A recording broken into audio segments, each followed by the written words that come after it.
So look, Christmas is coming, all the sales are starting. 2020 has been one hell of a year.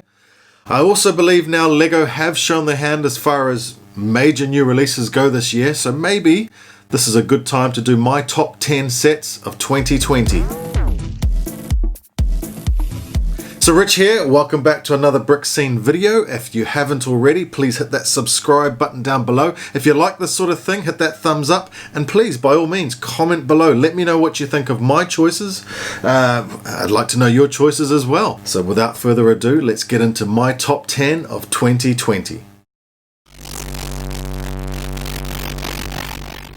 So in at number 10, we've got Hedwig. Now, I love this model because young and old Harry Potter fans could really enjoy building this. It's a great size. It has a great mechanism there for the wings, some great details. Look at those eyes. Those eyes really, really pop. The stand is a classic looking stand. Almost looks like a wooden style stand there.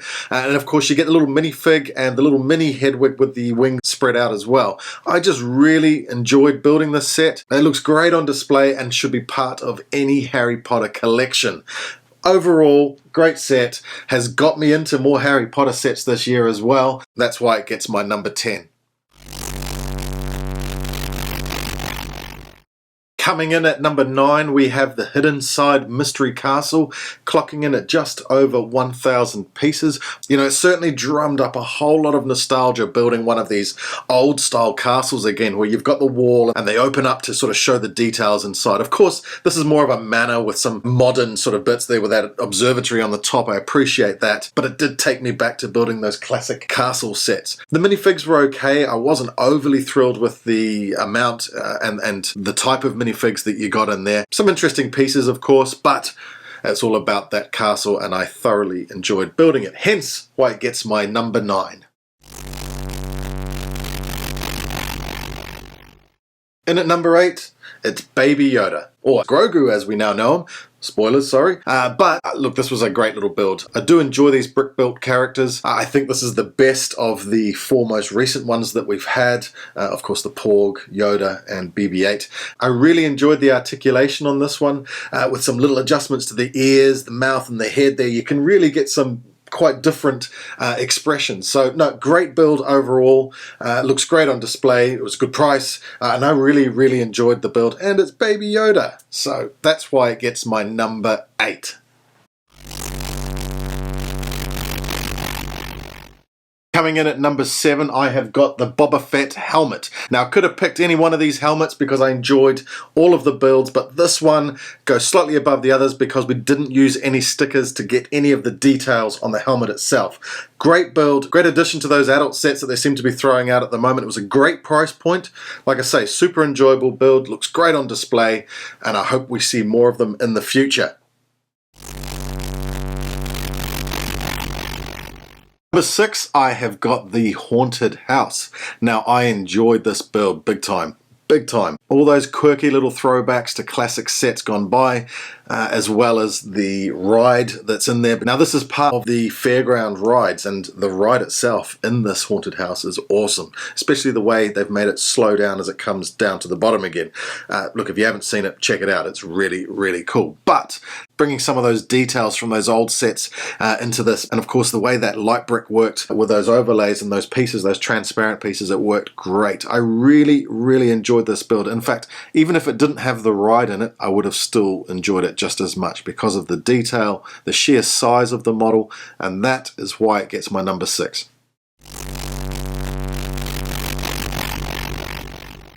Now, coming in at number 5 is Harry Potter's Diagon Alley. Look, I wasn't into collecting Harry Potter sets until I picked up the Hedwig set from earlier, and basically it's taken me to a whole new level, and I've started collecting all sorts of different Harry Potter sets. But look, I was probably going to pick this one up anyway due to the fact that it was a massive set, being 5,500 pieces. I do enjoy building the larger sets.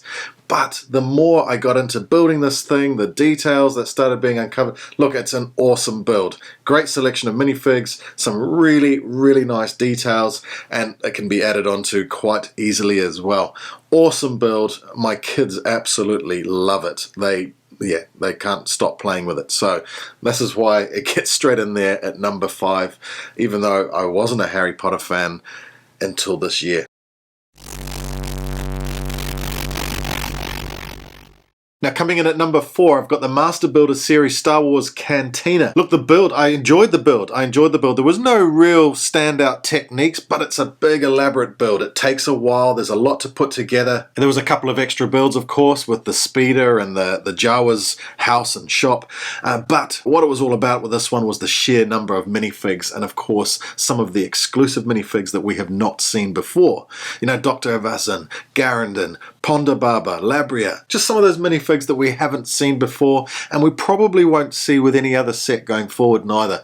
So look, it's a cool set, and like I was saying with Diagon Alley, I enjoy these big, long, elaborate builds. So for me, this was a perfect set. Obviously the Cantina, we all love the Cantina, and that's why it gets my number 4.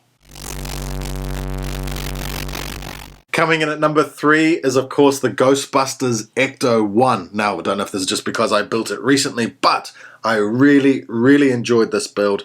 I love the sheer size of this car. It looks great from up close. It looks great from a distance on a shelf. It's the perfect adult set, if you like. You know, it's from an 80s movie. So most of the people who know this car, of course, are going to be slightly older, but it does tie into a new movie that's about to be released, apparently. It took me a good 5.5 hours to build.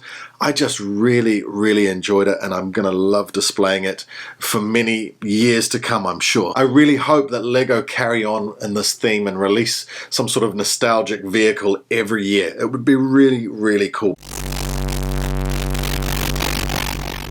So in at number 2, I have got the Razor Crest. Now the anticipation, the wait that we had to go through from when we first saw the pictures of this thing until we could actually get it in our hands, it seemed like an eternity. We had a Mandalorian minifig already with the AT-ST Raider, but it was all about that baby Yoda, or Grogu as we now know him. Everybody wanted to get their hands on that little tiny piece of plastic. But coming back to the model was great. I think it was an enjoyable build. It's well engineered, it's put together well, it's solid, you can pick it up from pretty much anywhere. It opens up, so it's got great playability. The other figs were okay as well. You know, some were sort of saying that, you know, it could have come with better minifigs, but overall I was happy with it. It looks great on a shelf. Like I say, it was a great build. Testament to it, my kids haven't been able to destroy it yet. So look, that's why it gets my number 2. Okay, number 1. It could only be the Pirates of Barracuda Bay. Nothing screams nostalgia like this set. The anticipation, the wait. One of my friends managed to get one of these early and I was so jealous. When I managed to get my hands on it, I enjoyed the build from start to finish. I did not want to stop. It was great. I loved the minifigs. It's a classic style. It's a classic set. I own the old Black Seas Barracuda set, and to have this sitting next to it now, it's awesome. The fact that as well that it's a 2-in-1 build makes it even better. I think it's just great. Look, admittedly, it stepped away from the idea's submission somewhat. You know, I know there was a bit of discussion around that, but I think what they've come up with is awesome. And the sheer size, the selection of pieces, how it looks on display, I absolutely love it. I'm so happy I got my hands on it, and that's why this goes down as my number 1 set of 2020. Now I do have a couple of honourable mentions. First up is the Technic Lamborghini Cyan. I love the look of these cars. I love the intricacies with the build. I love the process of building these Technic models. I hate taking them apart and I hate the price, so that's why it didn't make my top 10. But look, beautiful car. It's obviously a flagship model. I hope to get it one day. I don't have it at the moment, but that's why it didn't get into my top 10. Just too pricey and I can never be bothered taking Technic models apart.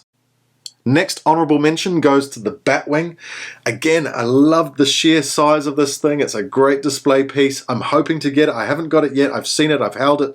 I've had a good look at it. But the reason it didn't get into my top 10 is it's just, there's just something about it that didn't quite do it for me. It just missed out, I must say, because it is a great set and I hope to have it hanging on my wall really, really soon. So last honourable mention goes to the 501st Battle Pack. There was a couple of things I didn't like about it, but there was a whole lot to like about it, such as the amount of minifigs, the value for money, the bark speeder was great. The walker I wasn't too keen on, but look, I appreciate what it took to get it here as well. It took a long time for LEGO to finally put out a 501st Battle Pack, but when they did, they delivered. So that's why it gets an honourable mention. Not quite one of my favourite sets of the year, but still a great set. So there it is. That's what I think. Feel free to comment below and tell me I'm wrong. I'd like to know what you guys come up with as far as top 10s go for this year, what you're looking forward to, all that sort of stuff. So hey, look, thanks again. Thanks for checking out this video. Keep an eye out for my top 10 worst sets of 2020. That is going to be fun. See you then.